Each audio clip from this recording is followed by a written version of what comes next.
ശരി, എന്തായാലും പാലക്കാട് അങ്ങനെ ഉപതെരഞ്ഞെടുപ്പ് പ്രഖ്യാപിച്ചത് മുതൽ നിശബ്ദ പ്രചാരണ ദിനമായി ഇന്നലെ വരെ തുടർന്ന വിവാദങ്ങളുടെ കുത്തൊഴുക്കിന് ശേഷം ഇന്ന് പാലക്കാട് വിധി എഴുതാൻ പോവുകയാണ്. രാവിലെ 7 മുതലാണ് പോളിംഗ് ആരംഭിക്കുക. വൈകിട്ട് 6 മണി വരെയാണ് വോട്ടെടുപ്പ് ഉണ്ടാവുക. വൈകിട്ട് 6 വരെ എല്ലാവർക്കും വോട്ട് ചെയ്യാനുള്ള സംവിധാനവും സജ്ജീകരണങ്ങളും ഒരുക്കങ്ങളും ഒക്കെ പൂർത്തിയായിക്കൊണ്ടിരിക്കുകയാണ്. മോക്ക് പോളിംഗ് ആണ് ഈ ഘട്ടത്തിൽ പുരോഗമിക്കുന്നത്. ചെറിയ തരത്തിൽ ആളുകളൊക്കെ എത്തിത്തുടങ്ങി എന്നുള്ളതാണ്. പോളിംഗ് ബൂത്തിലേക്ക് 7 മണി എന്നുള്ളത് കൊണ്ട് ഇനിയും സമയം ബാക്കിയുണ്ട് എന്നുള്ളതാണ്. 3 മുന്നണികളും വലിയ പ്രതീക്ഷയിലാണ്. നമ്മൾ കണ്ടതാണ്, വലിയ ആവേശത്തിലായിരുന്നു പ്രചാരണ പരിപാടികളൊക്കെ.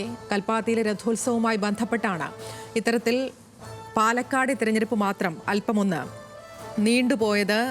വലിയ പ്രചാരണവും വലിയ ആവേശവുമായിരുന്നു പാലക്കാട്. 3 മുന്നണികളും നമ്മൾ കണ്ടത്. 3 മുന്നണികളും വിജയപ്രതീക്ഷകൾ പങ്കുവയ്ക്കുന്നതൊക്കെ നമ്മൾ കണ്ടതാണ്. അല്പം മുമ്പ് രാഹുൽ മാങ്കൂട്ടത്തിൽ പറഞ്ഞതനുസരിച്ച് മികച്ച ഭൂരിപക്ഷം നേടുമെന്നും കോൺഗ്രസിന് ഈ മണ്ഡലം ഉറപ്പാണെന്നുമുള്ളതാണ് രാഹുൽ മാങ്കൂട്ടത്തിൽ പറഞ്ഞു വെച്ചത്.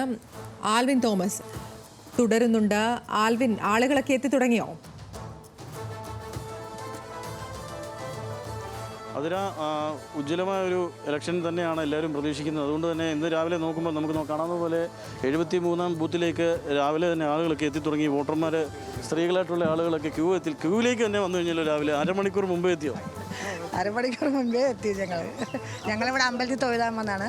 അപ്പോൾ വോട്ട് ചെയ്തിട്ട് പോകാമെന്ന് പറഞ്ഞിട്ട് അങ്ങനെ ഇങ്ങോട്ട് വന്നു.